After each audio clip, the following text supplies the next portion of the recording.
Do you ever wish you were a mind reader and could control what people thought of you without talking out loud? Or do you wish you could speak to people in a more memorable, confident way?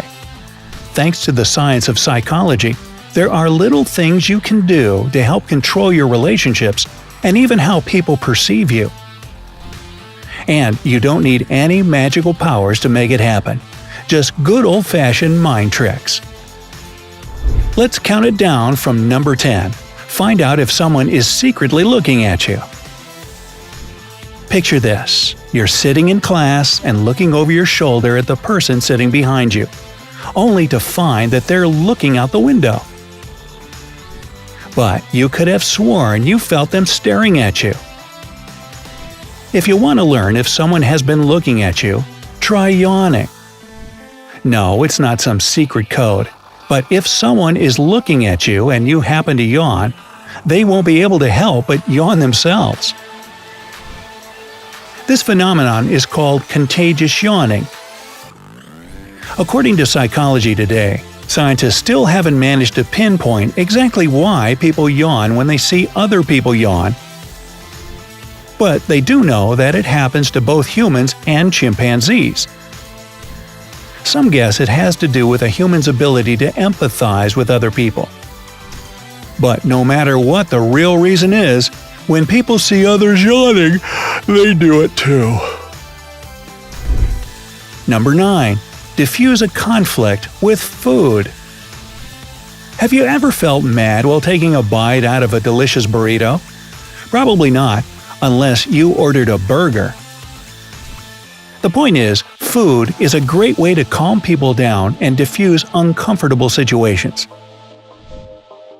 Let's say you've gotten into an argument with your significant other, and you need to talk to each other and hash things out.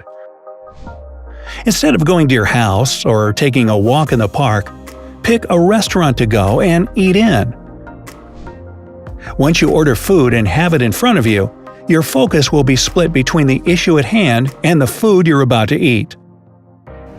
The food serves as a great distraction and can actually relieve tension since you'll start to care more about the food than what you're talking about. As a bonus, it's good to settle conflicts in a place where there are other people around so that things don't get too heated. There's nothing more embarrassing than shouting at each other in the middle of a nice restaurant. Even if you're on an awkward first date with someone and not fighting, food can serve as a great icebreaker. Focusing on that chicken on your plate is way more comfortable than gazing into a stranger's eyes all night. Number 8. Get someone to tell you more. They say that silence is golden, and when it comes to getting someone to spill the beans, it's a winning ticket. If you're in a conversation with someone and aren't getting the deep, well-thought-out answers you were hoping for, try staying silent while they speak. After you ask the person a question, stop talking and let them answer. When there's silence, the other person is more likely to talk and fill the gap, and will probably say more than they would if you were to interject. Number 7. Make yourself memorable in job interviews. Do you get stressed out during job interviews? Perhaps you're worried you won't stand out enough to accompany interviewing tons of people. A sure way to stand out from the crowd is to use the serial position effect.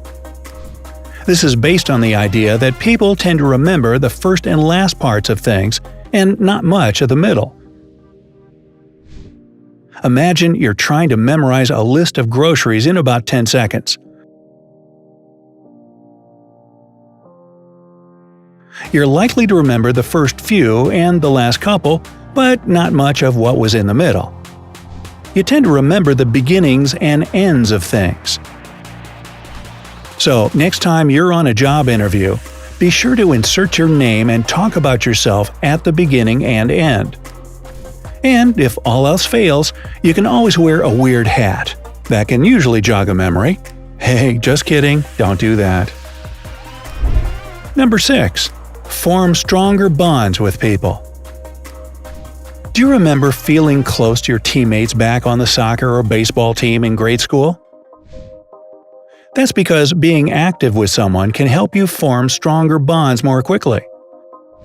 So, if you're in a new relationship or starting a friendship with someone, instead of going to the movies or out to eat, try doing an activity together that can get your blood pumping. Perhaps rock climbing or even an amusement park. When you get your adrenaline going and blood pumping, your body releases endorphins. This then puts you in a better mood and makes you more enthusiastic about whatever you're doing, in this case, getting to know someone. 5. Control people's assumptions about you. First impressions are a big deal. Whether you're meeting new people at a party or introducing yourself to your future boss. But there's a way you can actually control a stranger's first assumptions about you.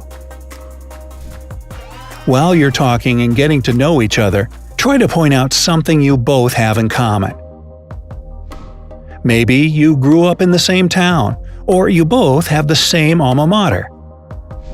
By doing this, the person you're speaking to will base their assumptions off this commonality.